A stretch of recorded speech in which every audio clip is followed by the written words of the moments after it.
ഈ ശബ്ദം ശ്രദ്ധിക്കുന്ന ബഹുമാനരായ എല്ലാ ദൈവദാസന്മാർക്കും ദൈവജനത്തിനും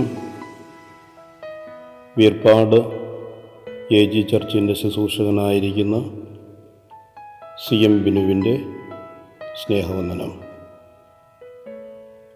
അല്പസമയത്തേക്ക് നിങ്ങളുടെ വിലപ്പെട്ട ശ്രദ്ധയെ അഥവാ ഈ ശബ്ദത്തിലേക്ക് ഞാൻ വിനയപുരസരം സ്വാഗതം ചെയ്യുകയാണ്.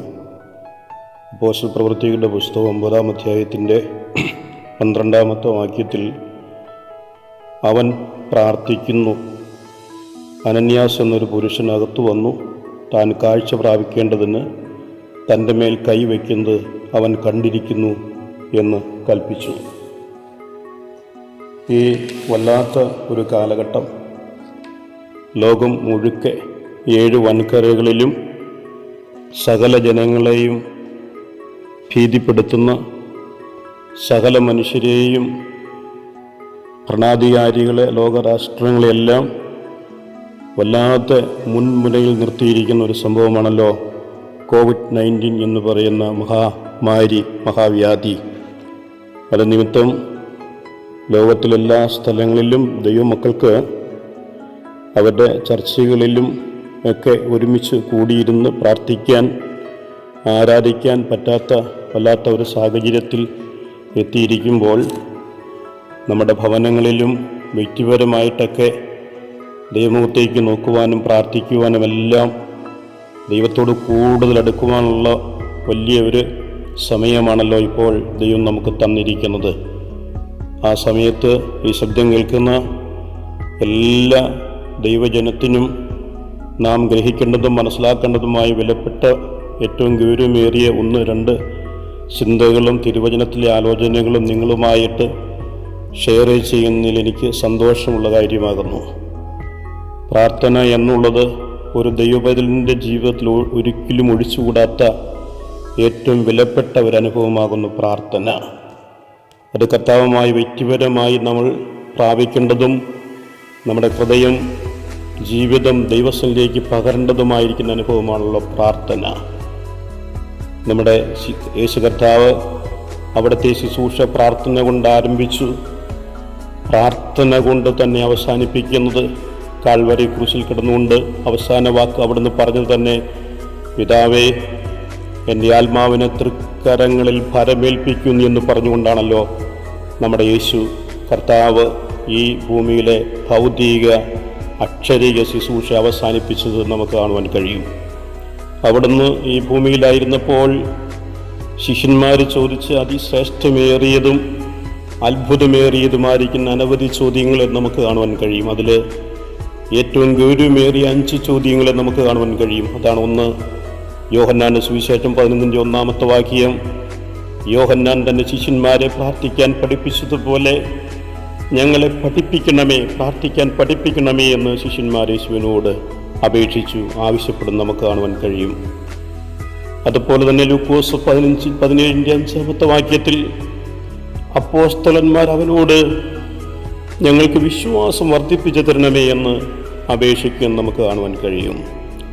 യോഹന്നാന്റെ സുവിശേഷം 14-ാമത്തെ വാക്യത്തിൽ പിതാവിനെ ഞങ്ങൾക്കൊന്ന് കാണിച്ചു തരണമേ, എന്നാൽ അത് മതിയെന്ന് ശിഷ്യന്മാർ, വിശേഷാൽ ഫിലിപ്പോസ് യേശുവിനോട് പറയുന്നത്, അപേക്ഷിക്കാൻ നമുക്ക് കാണുവാൻ കഴിയും.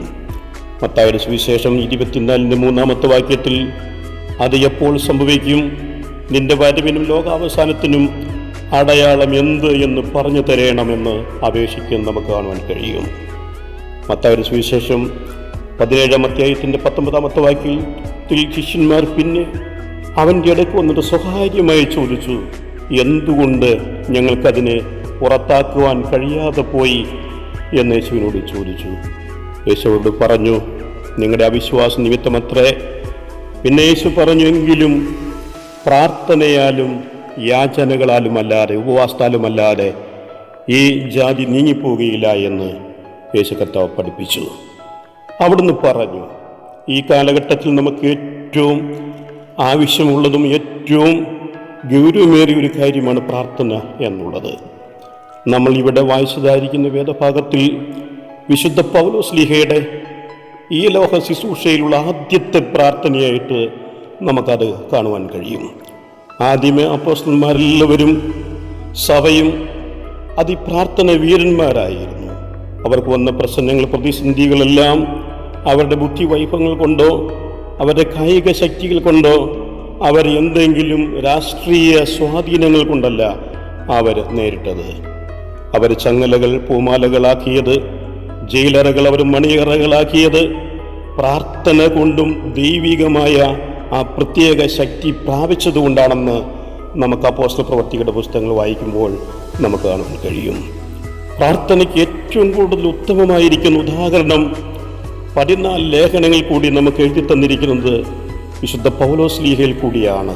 ഏറ്റവും കൂടുതൽ ഉത്തമ ഉദാഹരണങ്ങൾ നമുക്ക് തന്നിരിക്കുന്നത് വിശുദ്ധ പൗലോസ്ലീഹ 100 കണക്കിന് പ്രാർത്ഥന കാര്യങ്ങളെ പ്രസ്താവിക്കുന്നത് 14 ലേഖനങ്ങളിൽ നമുക്ക് കാണുവാൻ കഴിയും. എന്നാൽ ഒരിക്കൽ പോലും ആ വിശുദ്ധ അപ്പസ്തോലൻ തൻ്റെ ഭൗതിക ആവശ്യത്തിന് വേണ്ടി പ്രാർത്ഥിച്ചിട്ടില്ല എന്നുള്ളത് ഭയങ്കര അത്ഭുതമായ ഒരു ചിന്തിക്കേണ്ട വിഷയമായി നിൽക്കുകയാണ്.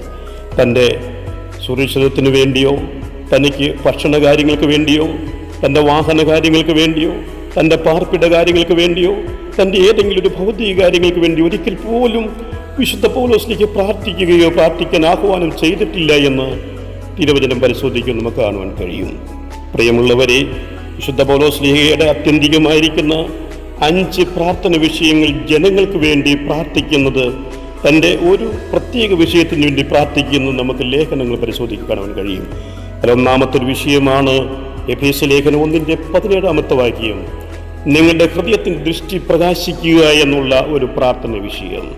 ദൈവസഭയ്ക്ക് വേണ്ടി, ഇവിടെയുമുള്ള ദൈവജനത്തിന് വേണ്ടി അപ്പോസ്തലൻ പ്രാർത്ഥിക്കുകയാണ്, ദൈവദാസൻ പ്രാർത്ഥിക്കുകയാണ്, അവരുടെ ഹൃദയത്തിൻ്റെ ദൃഷ്ടി പ്രകാശിക്കണമെന്ന്, നമ്മുടെ ഹൃദയത്തിൻ്റെ കണ്ണ് തുറക്കണമെന്ന്. നമ്മുടെ കണ്ണ് തുറന്നെങ്കിൽ മാത്രമേ വ്യക്തമായ ഒരു കാഴ്ചപ്പാടും വ്യക്തമായ ഒരു ജീവിതാത്മീക നിലവാരവും നമുക്കുണ്ടാകുകയുള്ളൂ. നനവധി വ്യക്തികൾ ജീവിതത്തിൽ മൂല്യച്യുതി നഷ്ടപ്പെട്ടിരിക്കുന്നത്, ജീവിതത്തിൽ നല്ല ആത്മീക നിലവാരമില്ലാത്തതിൻ്റെ ഏകവും പ്രത്യക്ഷമായ കാരണം അവരുടെ അറിവുകളുടെ കുറവുകളുണ്ടല്ല, പിന്നെയോ അവരുടെ കണ്ണുകൾ തുറക്കപ്പെടാത്തത് കൊണ്ടാണ്.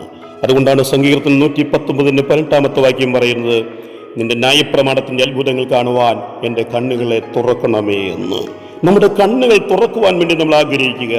കർത്താവിനോട് നമ്മൾ പറയുക, എമ്മോസിലേക്ക് പോയ ശിഷ്യന്മാർ യേശുവിനെ അറിയാതിരിക്കുവാൻ അവരുടെ കണ്ണുകൾ നിരോധിച്ചിരിക്കുന്നു എന്ന് തിരുവചനം പറയുന്നത്. പക്ഷേ അവർ നടന്ന് യേശുവിനോട് കൂടെ നടന്ന് അവരുടെ ആ ഭവനത്തിൽ ചെന്ന് യേശു അവർക്ക് അപ്പം എടുത്ത് വാഴ്ത്തി അനുഗ്രഹിച്ച് കൊടുത്തു കഴിഞ്ഞപ്പോൾ അവർ കണ്ണ് തുറന്നു. അവരുടെ കണ്ണുകൾ തുറന്നു, അവനെ കാണുവാൻ കഴിഞ്ഞു. പെട്ടെന്ന് അവൻ അപ്രത്യക്ഷമായി എന്ന് വചനത്തിൽ കാണുന്നു. നമ്മുടെ കണ്ണുകൾ തുറക്കുവാൻ വേണ്ടി നമുക്ക് ദൈവത്തോട് പ്രാർത്ഥിക്കുക. ഹാഗാർ മരുഭൂമിയിൽ കൂടി സഞ്ചരിച്ചപ്പോൾ നീരുറവുകൾ കാണുവാൻ വേണ്ടി ഹാഗാറിൻ്റെ കണ്ണിനെ തുറന്നു എന്ന് ദൈവത്തിൻ്റെ വചനം വായിക്കുന്നു. ഗേഹസി എന്ന് പറയുന്ന ശിഷ്യൻ യഹോവയുടെ സൈന്യത്തെ കാണുവാൻ വേണ്ടി, തൻ്റെ ചുറ്റുമുള്ള സുരക്ഷിതത്തെ, തൻ്റെ ചുറ്റുമുള്ള ദൈവിക സൈന്യത്തെ കാണുവാൻ വേണ്ടി അവൻ്റെ കണ്ണിനെ തുറന്നപ്പോഴാണ് അവൻ്റെ സൈന്യത്തെ, ദൈവത്തിൻ്റെ സൈന്യത്തെ ശിഷ്യന് കാണുവാൻ കഴിഞ്ഞതെന്ന് തിരുവചനം പരിശോധിച്ച് നമുക്ക് കാണുവാൻ കഴിയും. അതുകൊണ്ടാണ് വെളിപ്പാട് പുസ്തകം 3-ാം വാക്യം പറയുന്നത്, നിനക്ക് കാഴ്ച ലഭിക്കുവാൻ കണ്ണിൽ എഴുതുവാൻ ലേപം എന്നോട് വിലയ്ക്ക് വാങ്ങുവാൻ ഞാൻ നിനക്ക് ബുദ്ധി ഉപദേശിക്കുന്നു. ദൈവമക്കളായിരിക്കും നമുക്ക് ഈ കാലഘട്ടത്തിൽ നമ്മുടെ പ്രാർത്ഥനകൾ ഏറ്റവും ഗൗരവേറിയതും ഏറ്റവും ശക്തിമേറിയ, ഏറ്റവും ദൈവത്തോട് നമ്മൾ അടുക്കേണ്ടതായിരിക്കുന്ന കരയേണ്ട ഒരു പ്രാർത്ഥന വിഷയമാണ്, കർത്താവേ വേണ്ട രീതിയിൽ കാണുവാൻ വേണ്ടി എൻ്റെ കണ്ണിനെ തുറക്കണമേ എന്ന് എല്ലാ ദൈവജനവും ദൈവഭക്തന്മാരും പ്രാർത്ഥിക്കുവാൻ ദൈവം സഹായിക്കട്ടെ. രണ്ടാമത് വിശുദ്ധ പൗലോസ്ലീഹ പ്രാർത്ഥിക്കുന്ന ഒരു പ്രാർത്ഥന വിഷയമാണ് എഫേസ്യ ലേഖനം 3:14 വാക്യം. അകത്തെ മനുഷ്യൻ ശക്തിയോടെ ബലപ്പെടുവാൻ വേണ്ടി എന്ന് വെച്ച് കഴിഞ്ഞാൽ നമ്മുടെ ആത്മീയ മനുഷ്യൻ, നമ്മുടെ അകത്തെ മനുഷ്യൻ ഇന്ന് ആത്മീയ മനുഷ്യരില്ലാതെ പോകുകയാണ്. ഇവിടെ നോക്കിയാൽ ജഡീകന്മാരെ കൊണ്ടും പ്രാകൃതന്മാരെ കൊണ്ടും ശേഷം മനുഷ്യനെ കൊണ്ടും മൃഗപ്രായനായ മനുഷ്യനെ കൊണ്ടും മൃഗതുല്യനായ മനുഷ്യനെ കൊണ്ടും ഒക്കെ നമ്മുടെ സമൂഹം നിറഞ്ഞു വരുന്ന സമയത്ത് ഈ കാലഘട്ടത്തിൽ ദൈവമക്കൾ, ഈ ശബ്ദം കേൾക്കുന്ന ദൈവമക്കൾ എല്ലാവരും ഏറ്റവും അധികം ആഗ്രഹിക്കുകയും പ്രാർത്ഥിക്കുകയും ചെയ്യേണ്ട ഒരു ചിന്താ വിഷയമാണ്, കർത്താവേ എൻ്റെ അകത്ത മനുഷ്യൻ, എൻ്റെ ആത്മീക മനുഷ്യൻ ശക്തിയോടെ ബലം പ്രാപിക്കണമേ എന്ന് പ്രാർത്ഥിക്കണം. പുറമേ ഉള്ളത് നാൾക്കുനാൾ ക്ഷയിച്ചുകൊണ്ട് അകത്ത മനുഷ്യൻ, ഒരു പുതിയ മനുഷ്യൻ, ക്രിസ്തുവിലുള്ള ഒരു പുതിയ മനുഷ്യൻ, ക്രിസ്തുവിനെ ധരിക്കുന്ന മനുഷ്യൻ, ക്രിസ്തുവിനെ പ്രദർശിപ്പിക്കുന്ന മനുഷ്യൻ, ക്രിസ്തുവുമായിട്ട് അഭേദ്യമായി ബന്ധം സ്ഥാപിക്കുന്ന ഒരാത്മീയ മനുഷ്യൻ എന്നിൽ ഓരോ നിമിഷവും രൂഢമൂലമാകണമേ, അത് വെളിപ്പെട്ട് വരണമേ എന്ന് നമ്മൾ നിശ്ചയമായി ദൈവമക്കൾ, ദൈവജനം അവിടെയും ഇവിടെയും എവിടെയും ഇരുന്ന് പ്രാർത്ഥിക്കണം. മൂന്നാമത് വിശുദ്ധ പൗലോസ്ലീഹ ജനത്തിന് വേണ്ടി പ്രാർത്ഥിക്കുമ്പോൾ നിങ്ങളുടെ സ്നേഹം മേൽക്കുമേൽ വർദ്ധിച്ചു വരണമെന്ന് വിശുദ്ധ പൗലോസ്ലീഹ പ്രാർത്ഥിക്കുകയാണ്. സഭയ്ക്ക് വേണ്ടത്, ദൈവജനത്തിന് വേണ്ടത് നിസ്തുല്യമേറിയ സ്നേഹമാണ്, നിലനിൽക്കുന്ന സ്നേഹമാണ്, നിഗൂഢതകളില്ലാത്ത സ്നേഹമാണ്, നിശീമമായ സ്നേഹമാണ് ദൈവമക്കൾക്ക് വേണ്ടത്. സ്നേഹത്തിന് 3 പദങ്ങൾ വിശുദ്ധ ബൈബിൾ കാണുവാൻ കഴിയും. ഒന്നാമത്തെ ഒരു പദമാണ് ഈറോസ് എന്ന് പറയുന്ന സ്നേഹം, അത് ജഡീക സ്നേഹമാണ്. രണ്ടാമത്തെ ഒരു പദമാണ് കൊടുത്തിരിക്കുന്നത് ഫിലിയ എന്ന് പറയുന്ന പദം, അത് സഹോദര സ്നേഹമായി നിൽക്കുകയാണ്. മൂന്നാമത്തെ ഒരു പദമാണ് അഗാപ്പേ എന്ന് പറയുന്ന പദം, അത് ദൈവീയ സ്നേഹമാണ്. ഈ സ്നേഹമാണ് നമ്മുടെ കർത്താവായിരിക്കുന്ന യേശു ക്രിസ്തു കാണിച്ചു തന്ന വെളിപ്പെട്ടു വന്ന സ്നേഹം. അതുകൊണ്ടാണ് തിരുവചനം പറഞ്ഞിരിക്കുന്നത്, തൻ്റെ ഏകജാതനായ പുത്രനിൽ വിശ്വസിക്കുന്ന ഏവനും നശിച്ചു പോകാതെ നിത്യജീവൻ പ്രാപിക്കേണ്ട ദൈവം അവനെ, ക്രിസ്തുവിനെ നൽകുവാൻ തക്കവണ്ണം അത്രയ്ക്ക് നമ്മെ സ്നേഹിക്കുന്നു. അതാണ് ദൈവസ്നേഹം. തൻ്റെ പുത്രനെ തരുവാൻ, പുത്രനെ തകർത്ത് കളയുവാൻ, നമുക്ക് വേണ്ടി കാൽവരി ക്രൂശിൽ പുത്രനെ യാഗമാക്കുവാൻ പിതാവ് കാണിച്ച സ്നേഹമാണ് ദൈവസ്നേഹം. ആ സ്നേഹത്തിന് ഉദാത്തമായ ഉത്തരമായി നമ്മുടെ കർത്താവായിരിക്കുന്ന യേശു ക്രിസ്തു ഒരു ഉപമ പറഞ്ഞു. ചരിത്രത്തിൽ ഏറ്റവും പ്രകാശിപ്പിച്ച് നിൽക്കുന്ന ഒരു ഉപമ, ലോക ചരിത്രത്തിൽ പതിനായിരങ്ങൾ എഴുതിയിട്ടും ഇന്നും ആശയങ്ങൾ തീരാത്ത, ആഴങ്ങൾ തീരാത്ത ഒരു ദൃഷ്ടാന്തമാണല്ലോ നല്ല സമയക്കാരൻ്റെ ഉപമ.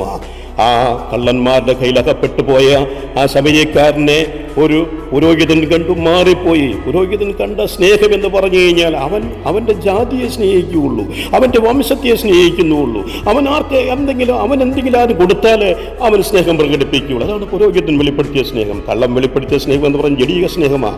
മറ്റുള്ളവൻ്റെ അപകരിച്ചിട്ട് സമ്പത്ത് കുമിഴ്ന്നു കൂട്ടി ദൈവം തന്നു എന്ന് പറഞ്ഞു നടക്കുന്ന 10,000 മണ്ഡലത്തിൽ, അത് പ്രിയമുള്ളവരെ ഈറോസാണ്. അത് കേവലം ജഡീക സ്നേഹമാണ്, ഭൗതിക സ്നേഹമാണ്.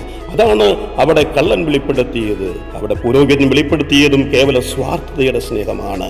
അവനവനിസം എന്ന് പറയുന്ന ഒരു സ്നേഹമാണ്. അത് തന്നെയാണ് ലേവിനും വെളിപ്പെടുത്തിയത്. പക്ഷേ നല്ല സമരിയക്കാരനോ ദൂരവേ എന്ന് വന്നിട്ട് ഈ കള്ളനുമായിട്ട് അവന് കുലബന്ധമില്ല, കുടുംബ ബന്ധമില്ല, യാതൊരു ബന്ധവുമില്ല. പക്ഷേ ഈ അർത്ഥപ്പെടാനായി കിടക്കുന്ന ഈ ശമരിയനെ കണ്ടു കഴിഞ്ഞപ്പോൾ, അഥവാ ഈ വ്യക്തിയെ, കള്ളന്റെ കയ്യിൽ അകപ്പെട്ടിരിക്കുന്ന വ്യക്തിയെ, ആ അർത്ഥപ്രാണനായി കിടക്കുന്ന വ്യക്തിയെ കണ്ടു കഴിഞ്ഞപ്പോൾ അവൻ മനസ്സലിഞ്ഞു.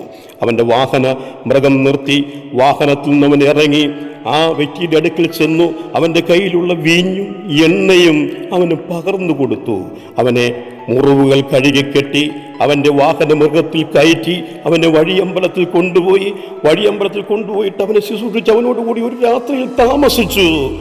പ്രഭാതത്തിൽ പോകുവാൻ നേരത്ത് 2 വെള്ളിക്കാശെടുത്ത് വഴിയമ്പല ഉടമസ്ഥന് കൊടുത്തുവെച്ച് പറഞ്ഞു, നീ ഇവനെ ശുശ്രൂഷിക്കുക, വല്ലതും നീ അധികമായി ചെലവിട്ടാൽ ഞാൻ മടങ്ങി വരുമ്പോൾ തന്നുകൊള്ളാം. മടങ്ങി വരവും ആ നല്ല സമരിയക്കാരൻ പ്രസ്താവിച്ചു. ഇതാണ് യേശു ക്രിസ്തു നമുക്ക് കടിച്ചു തന്ന സ്നേഹം.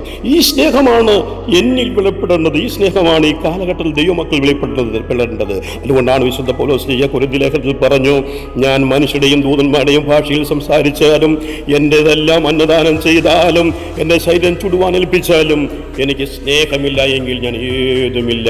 സ്നേഹമില്ല എങ്കിൽ അത് മുഴങ്ങുന്ന ചെമ്പാണ്, ചിലമ്പുന്ന കൈത്താളമായി എന്ന് പറഞ്ഞു. ആകയാൽ വിശ്വാസം, പ്രത്യാശ, സ്നേഹം, ഇവ 3 നിലനിൽക്കും. ഇവയിൽ വലുതോ സ്നേഹം തന്നെ. ഈ സ്നേഹം ദൈവസഭയ്ക്കുണ്ടാകുവാൻ, ദൈവമക്കൾക്കുണ്ടാകുവാൻ, ഇത് കർത്താവിൽ നിന്ന് പ്രാർത്ഥനയാൽ, തിരുവചന ധ്യാനത്താൽ, കർത്താവിനുള്ള വ്യക്തിപരമായ ബന്ധത്താൽ ഈ കാലഘട്ടത്തിൽ നമ്മൾ പ്രാപിക്കേണ്ട സ്നേഹമാണ് സ്നേഹം. 4-ാമത് വിശുദ്ധ പൗലോസ് പ്രാർത്ഥിക്കുന്നു. റോമർക്ക് ലേഖനം 5-30 വാക്യത്തിൽ പറയുന്നു, അവിശ്വാസികളുടെ കയ്യിൽ നിന്ന് ഞങ്ങളെ വിടുവിക്കുവാൻ. തൻ്റെ കയ്യിലിരിക്കുന്ന ഈ ധനശേഖരം വിശ്വസ്തയോടെ, മാതൃകയോടെ, യാതൊരു പ്രയാസം കൂടാതെ അത് ദൈവസഭയിൽ എത്തിക്കുവാൻ വേണ്ടി, വിശുദ്ധന്മാരുടെ കയ്യിൽ എത്തിക്കുവാൻ വേണ്ടി പ്രാർത്ഥിക്കുവാൻ ആവശ്യപ്പെടുകയാണ് വിശുദ്ധ പൗലോസ്. പ്രിയമുള്ളവരെ, ഈ കാലഘട്ടത്തിൽ നമ്മുടെ പ്രാർത്ഥനകളും നമ്മുടെ ആഗ്രഹങ്ങളും എല്ലാം എന്തായിരിക്കണം? നമ്മൾ സമ്പത്ത് കാര്യത്തിൽ, പണപരമായ കാര്യത്തിൽ, ഭൗതികമായ കാര്യത്തിൽ നമ്മൾ വിശ്വസ്തരായിരിക്കണം. നമ്മൾ അതിൽ മാതൃകയുള്ളവരായിരിക്കണം. ഇന്ന് നിരവധി വ്യക്തികളെ കണ്ടു കഴിഞ്ഞാൽ പരിശോധിച്ചു കഴിഞ്ഞാൽ പല കാര്യത്തിലും അവർ വിശ്വസ്തരല്ല. സമ്പത്തിന്റെ കാര്യത്തിൽ, ദൈവികമായിരിക്കുന്ന പണസംബന്ധമായ കാര്യത്തിൽ അവർ വിശ്വസ്തരല്ല. പലരും യൂദയുടെ മനസ്സ് വെളിപ്പെടുത്തുന്നവരാ, പലരും ആഹാന്റെ മനസ്സ് വെളിപ്പെടുത്തുന്നവരാ, പലരും ഗേഹസിയുടെ മനസ്സ് വെളിപ്പെടുത്തുന്നവരാ. വിശുദ്ധ പൗലോസ്ലീഹയുടെ സുവിശേഷ ആ യാത്രയുടെ ആദ്യത്തെ പ്രാരംഭ കാലഘട്ടം പരിശോധിച്ചു കഴിഞ്ഞാൽ ആ വിശുദ്ധ പൗലോസ്ലീഹയ്ക്ക് അപ്പോസ്തലപ്രവൃത്തി 11-ാം അധ്യായത്തിന്റെ അവസാനത്തെ വാക്യം പരിശോധിക്കുമ്പോൾ കാണുവാൻ കഴിയും. അവിടെ പൗലോസ്ലീഹയ്ക്ക് ഫലമേൽപ്പിക്കപ്പെട്ട ആദ്യത്തെ ശുശ്രൂഷ വിശുദ്ധന്മാർക്ക് ധനശേഖരണം കൊണ്ട് സഭയിൽ കൊണ്ട് കൊടുക്കുക എന്നുള്ള ഒരു ശുശ്രൂഷയാണ് ആദ്യമേ ഫലമേൽപ്പിക്കപ്പെട്ട ശുശ്രൂഷ. ആ ശുശ്രൂഷയിൽ വിശുദ്ധ പൗലോസ്ലീഹ തന്നോട് കൂടെയായിരുന്നു ബർന്നബാസും വിശുദ്ധനായിരുന്നു, വിശ്വസ്തനായിരുന്നു. ദൈവമക്കൾ സാമ്പത്തിക കാര്യത്തിൽ വിശ്വസ്തരായി തീരുവാൻ വേണ്ടി ആഗ്രഹിക്കണം, പ്രാർത്ഥിക്കണം. പ്രിയമുള്ളവരെ, അല്പത്തിൽ വിശ്വസ്തനായവനെ ഞാൻ നിന്നെ അധികത്തിൽ വിചാരകനാക്കുമെന്നാണ് തിരുവചനം പറഞ്ഞിരിക്കുന്നത്. അത് നമ്മുടെ ഒരു പ്രാർത്ഥന വിഷയമാണ്. സാമ്പത്തിക കാര്യങ്ങൾ, പണപരമായ കാര്യങ്ങൾ നമ്മൾ വിശ്വസ്തത പാലിക്കണം. ആ വിശ്വസ്തത പാലിച്ചില്ലെങ്കിൽ, അതിൽ നമ്മൾ അസത്യം കാണിച്ചാൽ, അവിശ്വസത കാണിച്ചാൽ നിശ്ചയമായും നമുക്ക് നിത്യത നഷ്ടപ്പെടും. അത് മറന്നു പോകരുത്. അതുകൊണ്ട് ഈ പ്രാർത്ഥന വിഷയങ്ങൾ നമ്മൾ കൈകാര്യം ചെയ്യുമ്പോൾ പ്രാർത്ഥിക്കുന്ന ദൈവമക്കൾ എല്ലാവരും ദൈവത്തോട് ദൈവത്തോട് പ്രാർത്ഥിക്കണം. കർത്താവേ, സാമ്പത്തിക കാര്യത്തിൽ വിശ്വസ്തരായി തീരുവാൻ ദൈവാത്മാവേ എന്നെ സഹായിക്കണമേ, ആ സത്യവും വിശുദ്ധിയിൽ സംഗമിക്കുവാൻ സഹായിക്കണമേ എന്ന് പ്രാർത്ഥിക്കണം. 5-ാമത്തെ ഒരു പ്രാർത്ഥന വിഷയമാണ് വിശുദ്ധ പൗലോസ്ലീഹ നാം കാണുന്നത്. അദ്ദേഹം 2 കൊരിന്ത്യർ 12-ാം അധ്യായത്തിന്റെ 8-ാമത്തെ വാക്യത്തിൽ തൻ്റെ ഒരു വിഷയം, തന്നെ വേദനപ്പെടുത്തുന്ന വിഷയം, ഒരു മുള്ളുകളുടെ ഒരു കൂട്ടം, ഒരു വേദന സംബന്ധമായ എന്തോ മാരകമായ പ്രശ്നം തന്നെ അലട്ടിക്കൊണ്ടിരുന്നു. ആ പ്രശ്നം അലട്ടിക്കൊണ്ടിരുന്നപ്പോൾ ദൈവത്തോട് പ്രാർത്ഥിച്ചു, കർത്താവേ, ഇതൊന്ന് വിട്ടുപോകണം, എന്നെയൊന്നും മാറിപ്പോകണം, എനിക്കിതിൽ നിന്ന് മാറ്റിക്കളയണമെന്ന് പ്രാർത്ഥിച്ചു. 1 വട്ടമല്ല 3 വട്ടം പ്രാർത്ഥിച്ചു. 3 വട്ടം ഒരു വിഷയത്തിന് വേണ്ടി പ്രാർത്ഥിച്ചപ്പോൾ ദൈവം ആ വിഷയത്തിന് പരിഹാരം കൊടുത്തില്ല. പിന്നെയോ, എൻ്റെ കൃപ നിനക്ക് മതി, എൻ്റെ കൃപ നിന്നെ ബലഹീനതയിൽ തികഞ്ഞവനാക്കുമെന്ന് പറഞ്ഞു. എൻ്റെ പ്രിയമുള്ളവരെ, ഒരുപക്ഷെ നാളുകളായിട്ട് നമ്മൾ ഏതെങ്കിലും ഒരു വിഷയത്തിന് വേണ്ടി പ്രാർത്ഥിച്ചിട്ട് മറുപടി കിട്ടാത്തൊരു വ്യക്തിയായിരിക്കാം. പക്ഷേ ഈ ശബ്ദം കേൾക്കുമ്പോൾ ഒരു കാര്യം മനസ്സിലാക്കുക, ദൈവാത്മാവ് പറയുന്നു, നിന്റെ പ്രാർത്ഥന കേട്ടിട്ടുണ്ട്, നിന്റെ പ്രാർത്ഥന ദൈവത്തിൽ എത്തിയിട്ടുണ്ട്. പക്ഷേ ആ വിഷയത്തിന് ദൈവം പരിഹാരം തരാത്തതിൻ്റെ കാരണം ഒന്നായിരിക്കാം, ദൈവത്തിൻ്റെ കൃപ നിന്റെ ബലഹീനതയിൽ തുണ നിൽക്കുമെന്ന് തിരുവചനം പറയുന്നു. എൻ്റെ കൃപ നിനക്ക് മതി എന്നുള്ള ശബ്ദം കേട്ട് ആ ബലഹീനതയിൽ ദൈവത്തെ മഹത്വപ്പെടുത്തുന്ന, ആ ബലഹീനതയിൽ ബലത്തോടെ നിൽക്കുന്ന, ദൈവിക ചൈതന്യത്തിൽ നിൽക്കുന്ന അനുഭവം ദൈവമക്കൾക്കുണ്ടാകട്ടെ എന്ന് ആത്മാർത്ഥമായിട്ട് ആഗ്രഹിക്കുകയും പ്രാർത്ഥിക്കുകയും ചെയ്യുകയാണ്. നമ്മുടെ കർത്താവായിരിക്കുന്ന യേശുക്രിസ്തു ഗെത്സമനെ തോട്ടത്തിൽ കിടന്നുകൊണ്ട് നമുക്കറിയാം, ഒരു വിഷയത്തിന് വേണ്ടി 3 പ്രാവശ്യം ദൈവത്തോട് പ്രാർത്ഥിച്ചു. ഒരേ വിഷയം ചൊല്ലി തന്നെ, അതേ വിഷയം ചൊല്ലി തന്നെ പ്രാർത്ഥിച്ചു. അവസാനം ക്രിസ്തു പറഞ്ഞു, പിതാവേ, എൻ്റെ ഇഷ്ടമല്ല, അവിടുത്തെ ഇഷ്ടം എന്നിൽ നിറവേറണമേ എന്ന് പിതാവിൻ്റെ ഹിതത്തിനായി, പിതാവിൻ്റെ ഇഷ്ടത്തിനായി സമർപ്പിക്കപ്പെടുന്ന പുത്രനായിരിക്കുന്ന യേശുക്രിസ്തുവിനെ ഇവിടെ കാണുവാൻ കഴിയും. അങ്ങനെയെങ്കിൽ ഈ പ്രാർത്ഥന വിഷയങ്ങൾ നാം ദൈവത്തിലേക്ക് സമർപ്പിക്കുമ്പോൾ നമ്മുടെ ഇഷ്ടമല്ല, നമ്മുടെ ഹിതമല്ല, നമ്മുടെ പദ്ധതിയല്ല. എൻ്റെ പ്രിയ സ്വർഗീയ പിതാവേ, എൻ്റെ പ്രിയ കർത്താവേ, അവിടുത്തെ ഹിതവും അവിടുത്തെ പദ്ധതിയും അവിടുത്തെ ഉദ്ദേശവും അവിടുത്തെ പ്ലാനും എന്നിൽ, എൻ്റെ ജീവിതത്തിലും എൻ്റെ ശുശ്രൂഷയിൽ, എൻ്റെ കുടുംബത്തിൽ, എൻ്റെ പ്രവൃത്തിയും മണ്ഡലത്തിൽ വെളിപ്പെടണമേ എന്ന് അവിടുത്തെ ഇഷ്ടത്തിന് വേണ്ടി സമർപ്പിച്ച് പ്രാർത്ഥിക്കുവാൻ എല്ലാ ദൈവജനത്തെയും ദൈവമക്കളെയും സഹായിക്കട്ടെ എന്ന് ആത്മാർത്ഥമായിട്ട് ആഗ്രഹിക്കുകയും പ്രാർത്ഥിക്കുകയും ചെയ്യുന്നു. 1, നമ്മുടെ ഹൃദയത്തിന് ദൃഷ്ടി പ്രകാശിക്കുവാൻ വേണ്ടി നമ്മൾ ദൈവത്തോട് പ്രാർത്ഥിക്കുക. 2, നമ്മുടെ അകത്ത മനുഷ്യ ശക്തിയുടെ ബലം പ്രാപിക്കുവാൻ വേണ്ടി നമ്മൾ ദൈവത്തോട് പ്രാർത്ഥിക്കുക. 3, നമ്മുടെ സ്നേഹം മേൽക്കുമേൽ വർദ്ധിച്ചു വരുവാൻ വേണ്ടി നമ്മൾ ദൈവത്തോട് പ്രാർത്ഥിക്കുക. ദൈവ പരിജ്ഞാനത്തിലായി തീരുവാൻ വേണ്ടി നമ്മൾ ദൈവത്തോട് പ്രാർത്ഥിക്കുക. 4, നമ്മുടെ സാമ്പത്തിക കാര്യങ്ങൾ, നമ്മുടെ ഭൗതിക കാര്യങ്ങൾ നമ്മൾ വിശുദ്ധരും വിശ്വസ്തരുമായി നിൽക്കുവാൻ വേണ്ടി നമ്മൾ ദൈവത്തോട് പ്രാർത്ഥിക്കുക. 5, കർത്താവേ, എന്നെ കൂടെ അലട്ടിക്കൊണ്ടിരിക്കുന്ന ആ പ്രയാസം മാറിപ്പോകുവാൻ ദൈവത്തോട് പ്രാർത്ഥിച്ചു. ആ പ്രാർത്ഥനയ്ക്ക് മറുപടി കിട്ടുന്നില്ലെങ്കിൽ കർത്താവേ, അവിടുത്തെ ഹിതം, അവിടുത്തെ ഇഷ്ടം, അവിടുത്തെ പദ്ധതി, അവിടുത്തെ പ്ലാൻ എന്നിൽ, എൻ്റെ ജീവിതത്തിൽ, എൻ്റെ വഴികളിൽ വെളിപ്പെടണമേ എന്ന് ദൈവത്തോട് പ്രാർത്ഥിക്കുക. അങ്ങനെ പ്രാർത്ഥനയിൽ കൂടി ദൈവത്തോട് അടുത്തുകൊണ്ട് നമ്മുടെ ജീവിതം വല്ലാത്ത കാലഘട്ടത്തിൽ ഏറ്റവും പ്രകാശപൂരിതമായി തീരുവാൻ, ഏറ്റവും ഐശ്വര്യപ്രദമായി തീരുവാൻ, ഏറ്റവും ദൈവനാമത്തിന് മഹത്വപ്രദമായി തീരുവാൻ ഈ ശബ്ദം കേൾക്കുന്ന ബഹുമാനപ്പെട്ട എല്ലാ ദൈവജനത്തെയും ദൈവമക്കളെയും സർവേശ്വരൻ സഹായിക്കട്ടെ എന്ന് ആത്മാർത്ഥമായി പ്രാർത്ഥിച്ചുകൊണ്ട് എല്ലാവർക്കും വേണ്ടി ഒരു വാക്ക് ഞാൻ പ്രാർത്ഥിക്കുന്നു. പ്രിയ കർത്താവേ, ഈ ശബ്ദം കേട്ട എല്ലാ ദൈവവൃത്യന്മാരും ദൈവജനത്തെയും കർത്താവ് ഐശ്വര്യമായിട്ട് അനുഗ്രഹിക്കണമേ. ഈ കാലഘട്ടത്തിന് ശബ്ദമായി ഈ കാലഘട്ടത്തിന് ഐശ്വര്യം വെച്ചിട്ടുങ്ങളായിട്ട് അവരെ നിർത്തണമേ. അവരെ എല്ലാ ആവശ്യങ്ങളും ദൈവപ്രവൃത്തി ഉണ്ടാകണമേ. അവിടുത്തെ കരന്ത്രണം, അവിടുത്തെ പരിശുദ്ധാത്മാവിൻ്റെ സന്ദർശനം അവർക്ക് ഉണ്ടാകണം. തിരുവചനത്തിൽ സന്ദർശനം അവർക്ക് ഉണ്ടാകണം. അവിടുത്തെ കരത്തിലേക്ക് പൂർണ്ണമായി സമർപ്പിക്കുന്നു. അവിടുത്തെ പ്രകാശപൂരിതമായ നല്ല ഐശ്വര്യം ലഭിച്ചിട്ടുങ്ങളായി തിരുവനന്തപുരം സഹായിക്കണം. യേശുവിൻ്റെ ധന്യമുള്ള നാമത്തിൽ അപേക്ഷിക്കുന്നു. ദൈവം ഞങ്ങളെ കേൾക്കുമാറാകണേ. ആമേൻ. എല്ലാവർക്കും എൻ്റെ നന്ദിയും സ്നേഹവും. ദൈവം എല്ലാവരെയും അനുഗ്രഹിക്കട്ടെ.